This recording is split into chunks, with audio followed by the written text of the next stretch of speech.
योहान 3 अध्याय 16 आणि 17 वचन घेऊ.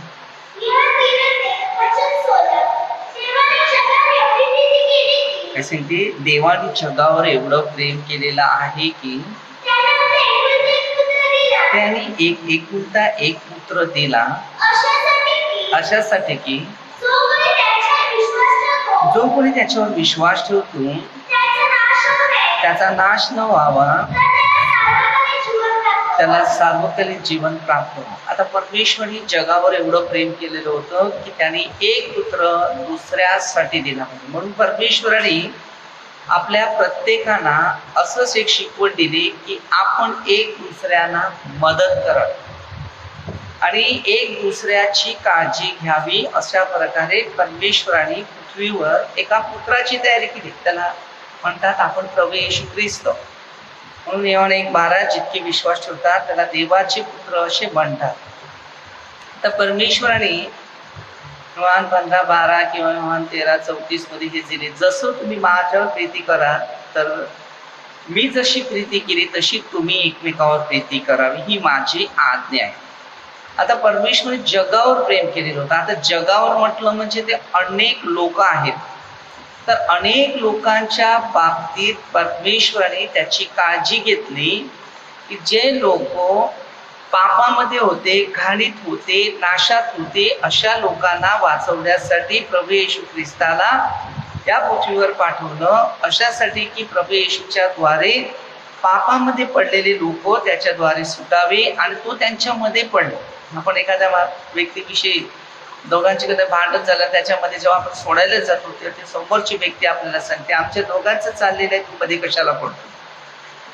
आता हे मार्क अध्यायामध्ये 5 अध्यायामध्ये ह्या गोष्टी तसे झालेल्या आहेत. ज्या वेळेला त्याच्यामध्ये दुष्ट आत्मे कार्य करत होते एका माणसाच्या शरीरात आणि त्याला पिडलेलं होतं, तो दगड डोंड्याने ठेचत होता आणि ओरडत होता तो कबरेमध्ये आणि त्याला बेड्याने बांधून ठेवलेलं होतं, पण त्याला त्या बेड्या त्याला बांधू शकत नव्हत्या. एवढी त्याच्यात दुष्ट आत्म्याची शक्ती होती, त्याच्यात राग होता, द्वेष होता, हेवा होती. प्रभू येशू आपल्यासाठी प्रेम, दया आणि शांती आपल्याला शिकवतो की आपल्यामध्ये प्रेम असलं पाहिजे, एक दुसऱ्याच्या बाबतीत सहन करण्याची शक्ती केली पाहिजे. दुसऱ्याने आपल्याला काही ओरडलं कोणी काय बोललं तर आपण शांत राहण्याचं काम केलं पाहिजे. जेव्हा आपण शांत राहतील तेव्हा आपल्याला प्रभूची उपस्थितीची जाणीव येईल. एखादी व्यक्ती आपल्याशी भांडण करायला आला, त्याचा राग त्याच्या शरीरामध्ये बसलेला आहे, तो व्यक्ती त्या रागाच्या भरात तो येतो. मध्ये आपण 4:25-26 आपण एकमेकाचे सर्व अवय आहेत.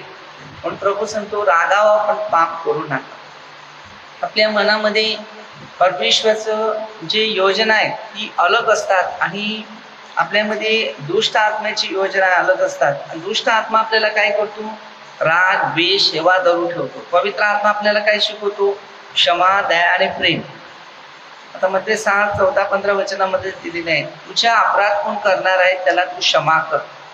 जर तू त्यांना क्षमा केली नाही स्वर्गीय पिता तुला क्षमा करणार नाही. आपण प्रभूच्या शिकवण्यानुसार आपण धार्मिक जीवन जगतात किंवा धार्मिक जीवनामध्ये प्रवास करतात, तर आपल्या लोकांना धार्मिकता कशी शिक्षण घ्यावी किंवा धार्मिकता कशी लोकांना शिकवावी हे पण आपल्याला शिक्षण घेता आलं पाहिजे. धार्मिकता शिक्षण असं आहे, माणसाचं मन परिवर्तन, धर्म परिवर्तन नाही. माणूस जेव्हा एक आपल्या स्वतःच्या जीवनात आपलं जीवन आपल्याला नको असं वाटते, द्वेष, भावना, हेवाने भरलेलं असते, त्यावेळेला आपल्याला प्रभूच्या शिकवणानुसार एक प्रीतीची, दयेची आणि आपल्याला शांतीची गरज आहे.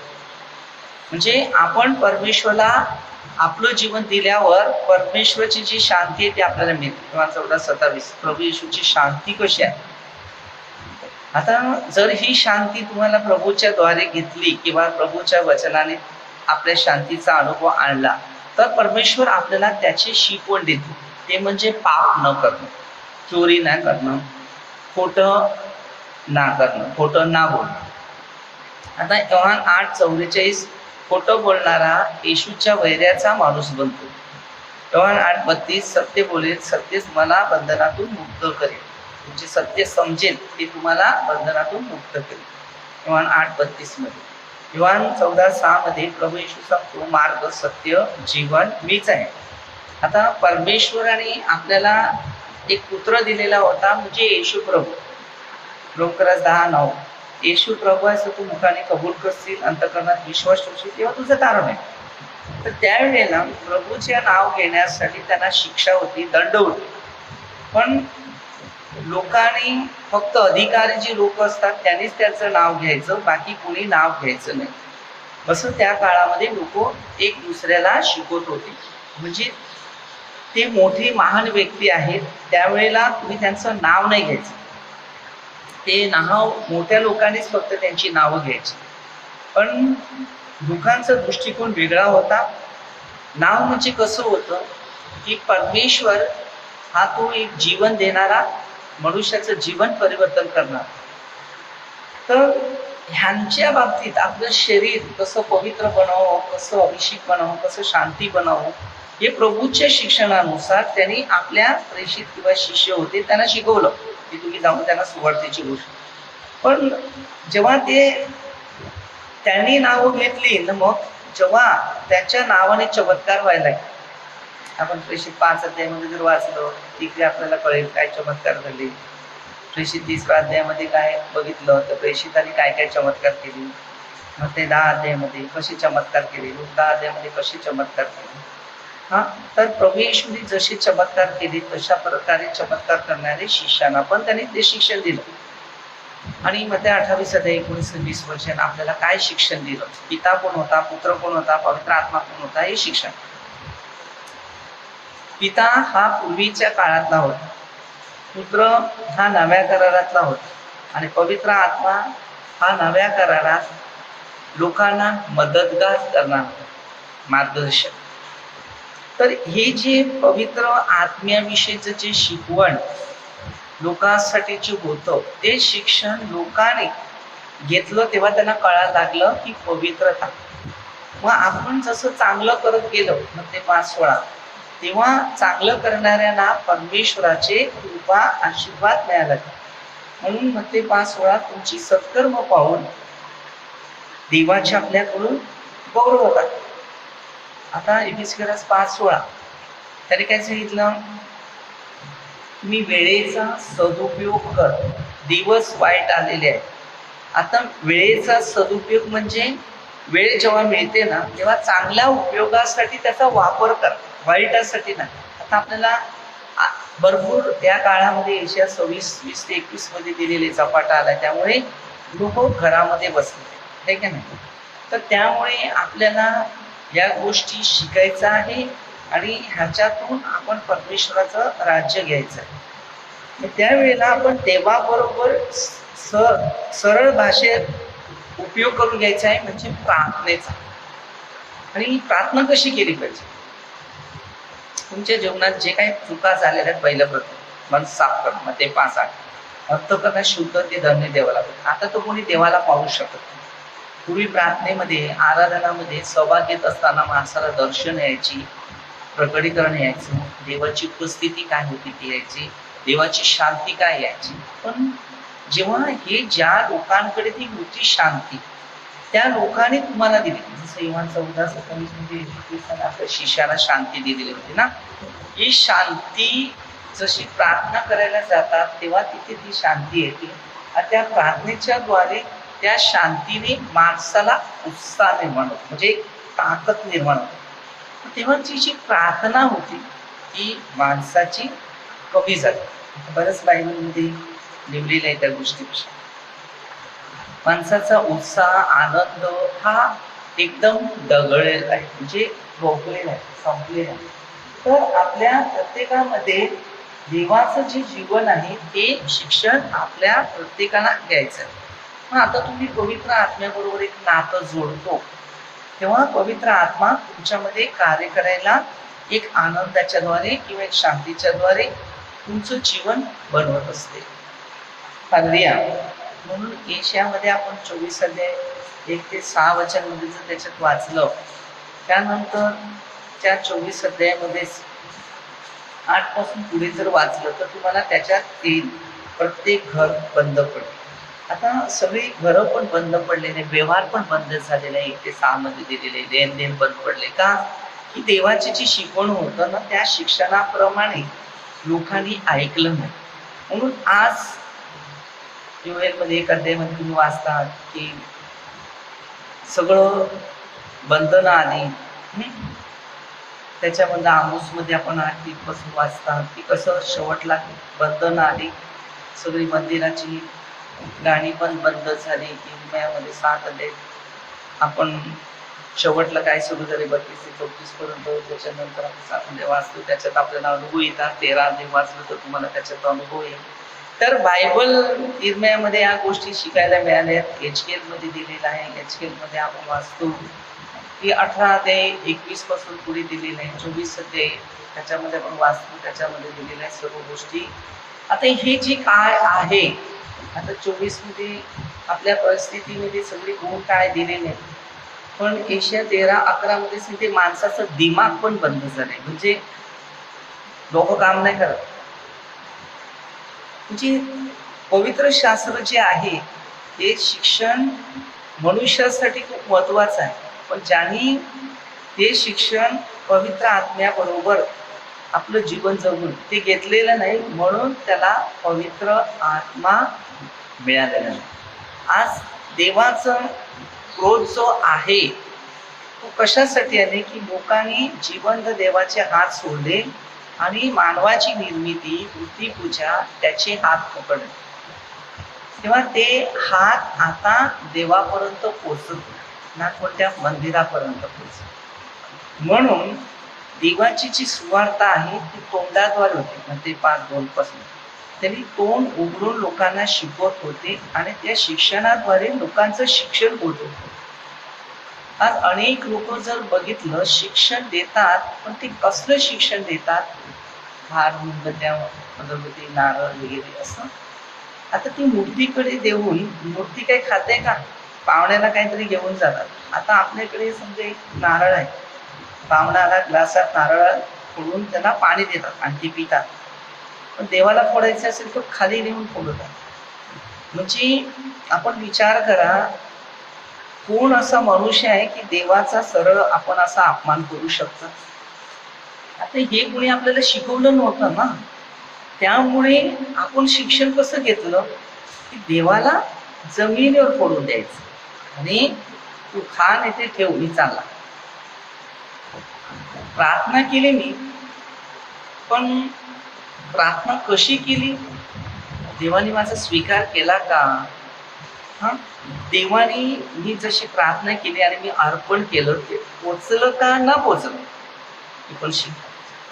म्हणून आपण एवढी गोष्टी तयार करतात ना, एक देवाच्या मूर्ती म्हणतात, एक आदर्श ठेवायचा. मूर्तीने जो देव या पृथ्वीत येऊन गेला, त्या देवाने कशा प्रकारे माणसाचं जीवन बनवलं. स्वतःचे 96 वाचलं तरी चालेल, तुम्हाला त्याच्या देवाविषयी माहिती पडेल. स्वतःचे 115 मध्ये पण दिलेले आहे. आपला तो परमेश्वर आकाश आणि पृथ्वीचा खरा परमेश्वर आहे. आणि उत्पत्ती 6 मध्ये जर वाचलं, जेव्हा सृष्टीची नासाडी होणार होती तेव्हा देवपुत्र पृथ्वीवर आले. ते अनेक पापामध्ये, वाईट कर्मामध्ये लागले, त्यामुळे ते देवपुत्र निघून गेले. तेव्हा 1:12. आजचा काळ असाच आहे. देवपुत्र आपण जर आहेत तर पहिले शिकायचं की देवाबाबतीत किती आपली वेळ आहे आणि बाबतीत, म्हणजे पाप करतात त्याच्या बाबतीत किंवा या जगाच्या बाबतीत किती वेळ मी देवाला दिला. मग ते 7:21 पासून प्रभू येशू दिलेला आहे. किंवा 7:15 पासून फळावरून तुमची ओळख झाली पाहिजे. आणि 12 वचन त्याच्यात सांगते, 7:12, की जसं लोकांनी जसं तुमच्याशी वर्तन केलं, तुमची इच्छा असेल तसं. आता लोक पापात गेले तर तुमची इच्छा असेल तर तुम्हाला पापात जायचं, तर तुमची इच्छा. पण आपल्याला त्या पापाच्या भागात उतरायचं नाही, तर आपल्याला पवित्र आत्म्याच्या भागात, कारण पवित्र आत्मा मार्गदर्शक आत्मा आहे, बुद्धीचा वापर करून देतो. ह्याला बुद्धी नाही ना, तो आपल्याला शिकवत नाही. ही मूर्ती आहे, त्याचं एक आदर्श ठेवायचं. अनुवादमध्ये 12:1-4. दुसरं काय असेल ते फेकून द्या, पण तुझा परमेश्वर त्याच्यावरती तसं फेकू नका, ते सांभाळ. मानवाची विचार वेगळे आहेत आणि त्यामुळे मनुष्य कमजोर आहे.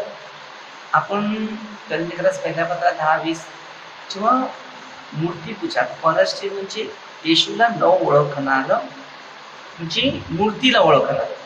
आपण कसं आहे, परमेश्वराला नाही ओळखत, आपण मूर्तीला ओळखतो, मानवाची निर्मितीला. त्यावेळेला ती निर्मिती बुटाची पूजा.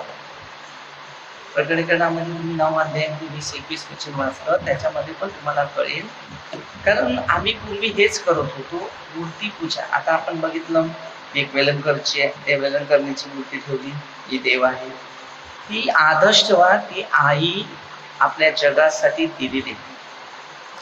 तिने मुलांना कसं शिक्षण दिलं ते आदर्श करून, तिच्या मूर्ती, तिला हार ना मेणबत्त्या अगरबत्ती हे नारळ करून तिच्या पुढे हे काय काम करायचं.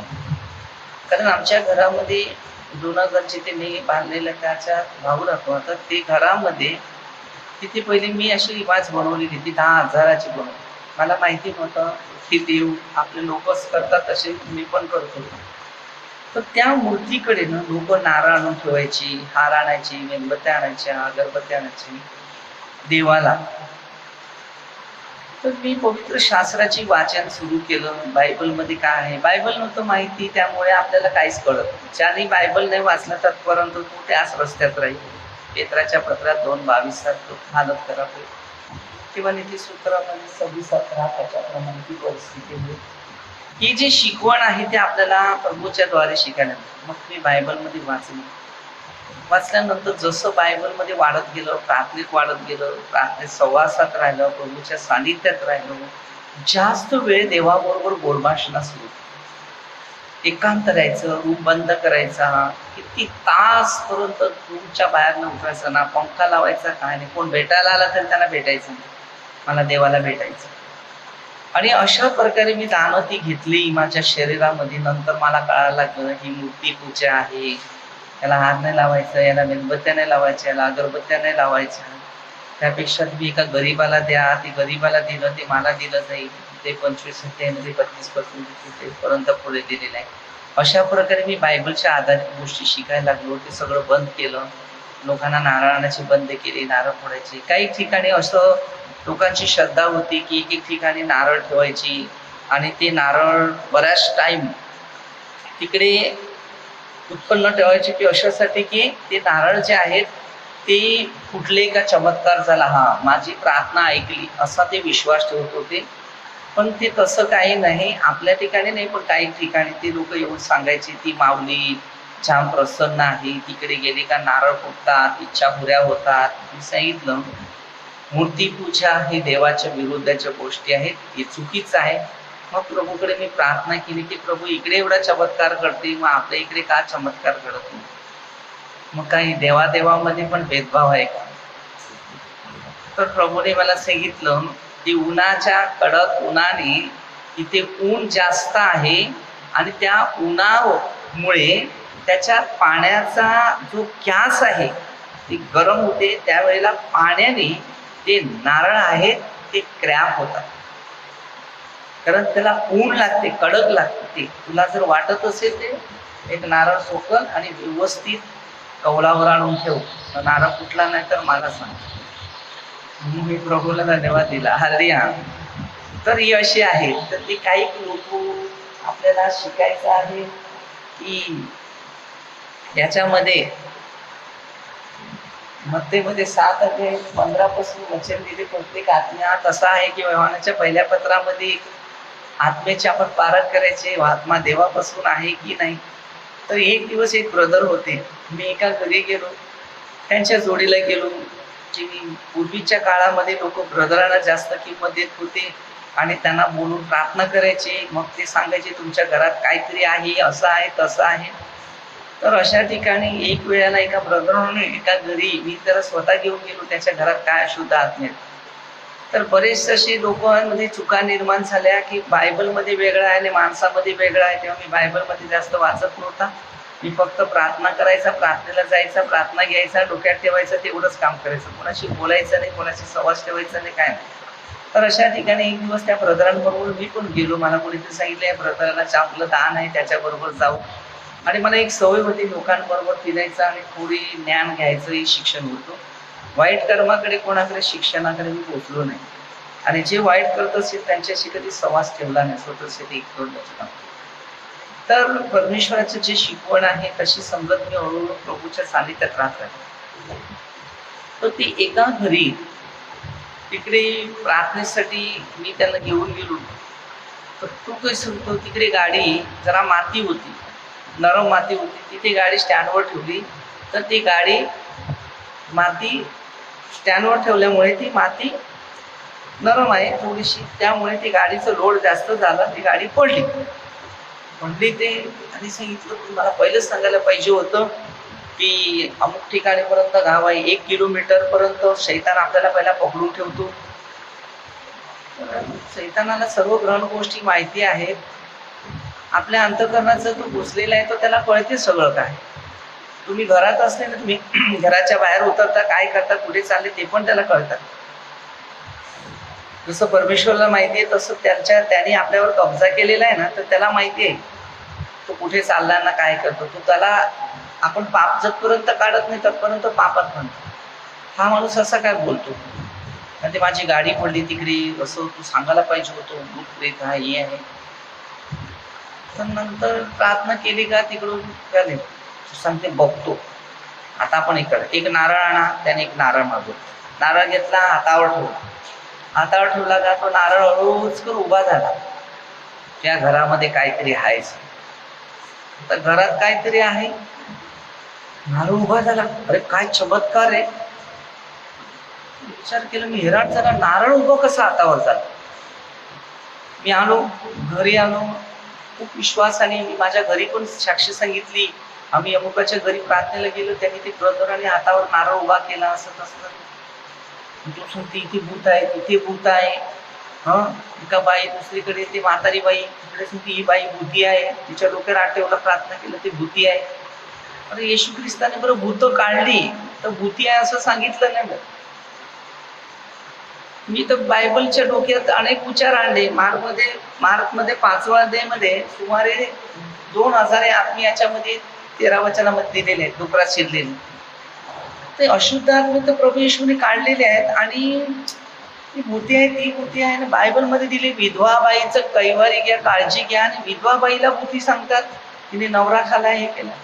ही प्रार्थना तरी कोणती आहे मला काही समजलं नाही. मानवाच्या सांगण्याप्रमाणे मी पण त्याच्यात विश्वास ठेवत होतो, पण असं नाही की ती भूती आहे असं आहे. माझं एक शिकवण अशी होती, आणि मला एक सवय अशी होती की गरीब आणि म्हातारी लोक जर असेल आणि विधवा जर असेल तर त्यांना मी जास्त मदत करायचं लहानपणापासून. मला जाम आवड होती ती की त्यांचं कोण नाही ना, मग आपण त्यांना मदत करू असं.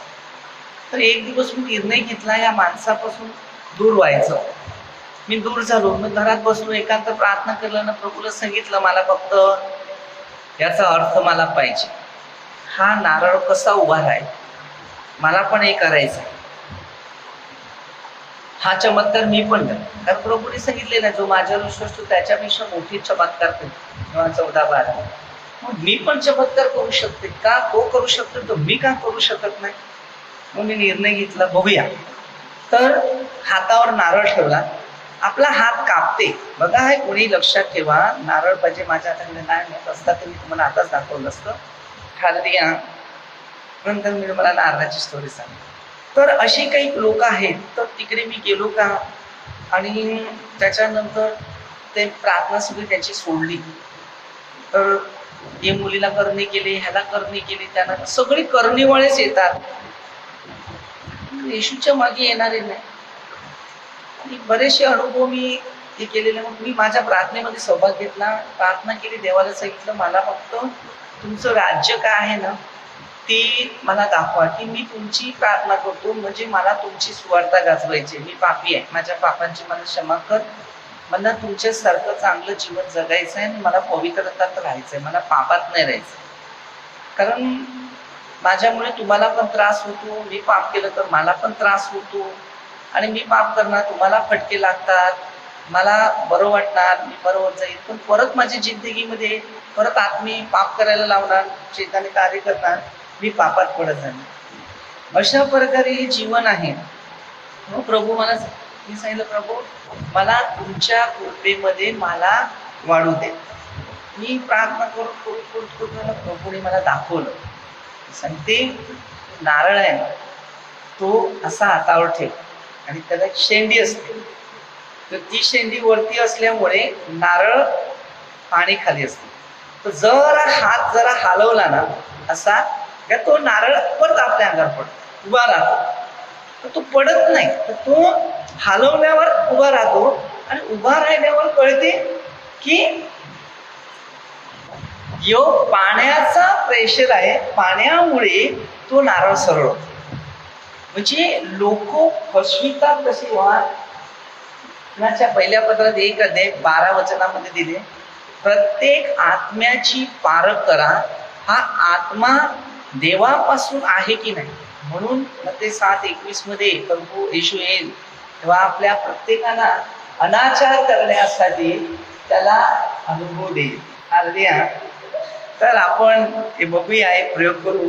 हा नारळ असा आहे, असा नारळ ठेवला जातो आणि असे हात करतात बघा. आता आजच्या बदकार बघा, आता नारळ उभा होईल, उभा राहील, उभा राहील, उभा राहील. आपला नारळावर लक्ष आहे, पण आपला हात कसा आहे तो माहित नाही. आता उभा राहिला, आपण काय विचार करतो, हा बघ कसा उभा राहिला. कारण ही जी खालची बोट आहेत ती, हे बघ ते असं आहे ना, पाणी आहे त्यामुळे तो असा होतो. आता बघ, आता जर असा ठेवला तर आपोआप उभा राहील, जर बोट हलवला उभा राहील. ही अशी अंधश्रद्धेचे लोक आहेत. त्यात थोडा पाणी कमी आहे, पण जो चांगला पाणी असते त्याच्यामध्ये अनुभव येतात. तर अशी लोक फसवेगिरी करत होते. मग मी जिथे जिथे गेलो मग तिकडे सगळ्यांना सांगितलं, एक खोटा आहे. योहानाच्या पहिल्या पत्रामध्ये 4 अध्याय दिले, प्रत्येक आत्म्याची पारख करा, कारण कोणताही देवाचा संदेष्टा जो आहे तो अद्भुत गोष्टी करू शकते, पण ते सत्य अद्भुत दिसलं पाहिजे. कारण पहिल्या पत्रामध्ये 12 पासून पुढे आपण वचन दिलं, 7 पासून वचन वाचलं. प्रत्येकाला एक एक आत्मा दिलेला आहे देवाने.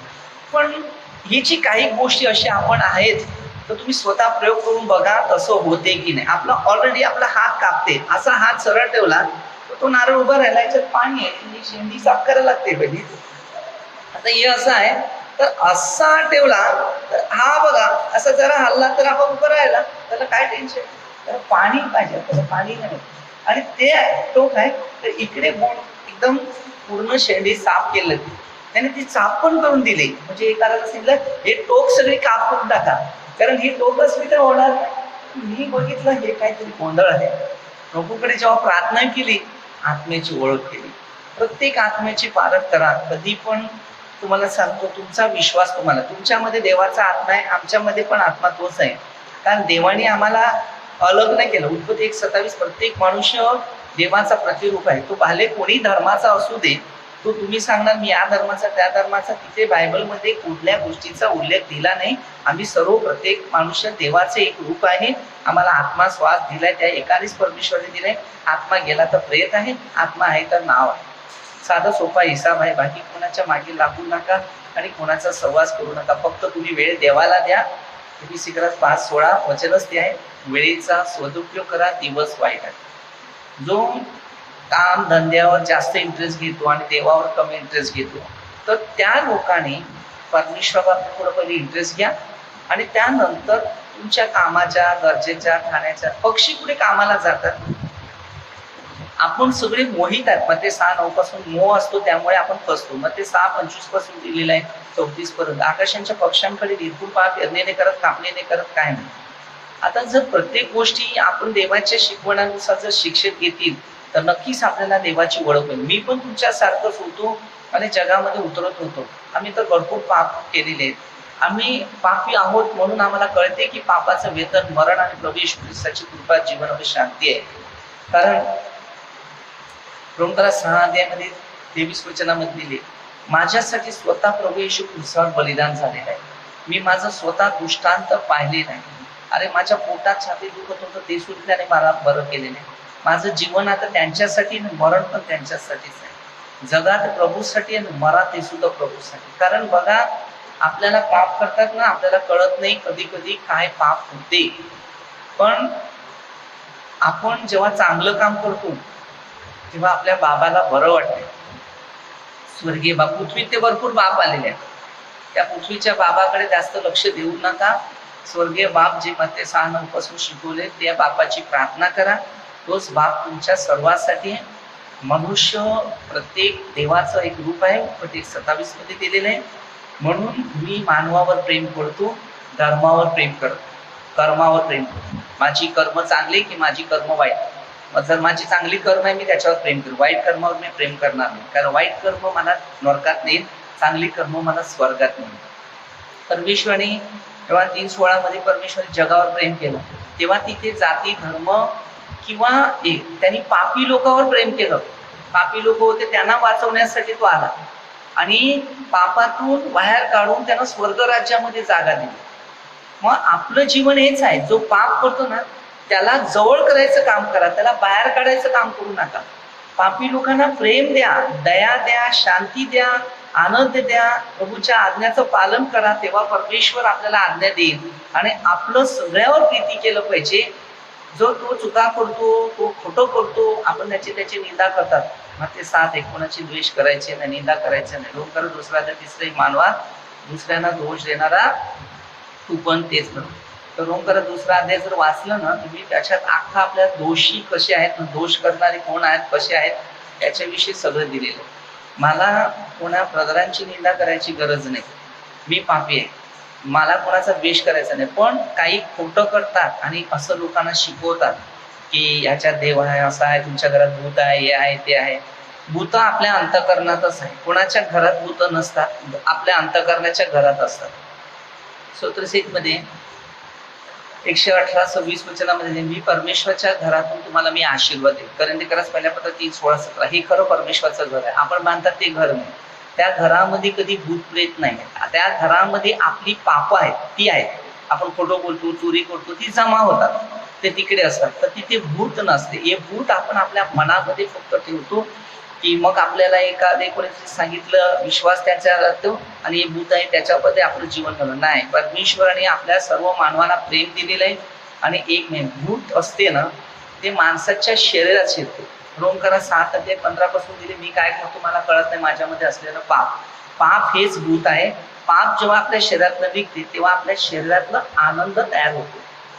आता परमेश्वराने भूताला हाडं मांस आहे. आता लोक 10:19 मध्ये भूत तुम्हाला ओश होते तर घाबरू नका, तुमचं नाव स्वर्गात नाही. म्हणजे जेव्हा भूत ओश कसे होतात, जसं तुम्ही चांगलं काम करायला लागलं ना ते भूत येऊन तुम्हाला वाईट कर्म करायला शिकवणार, मग तुम्हाला मोहात पाडणार, मग पापात पाडणार. मग तेव्हा तुम्ही भूताचं ऐकणार. मग भूताचं ऐकलं म्हणजे देवापासून दूर होता, असं असतं ते. म्हणून आपलं भूत आणि पवित्र आत्मा हे शिक्षण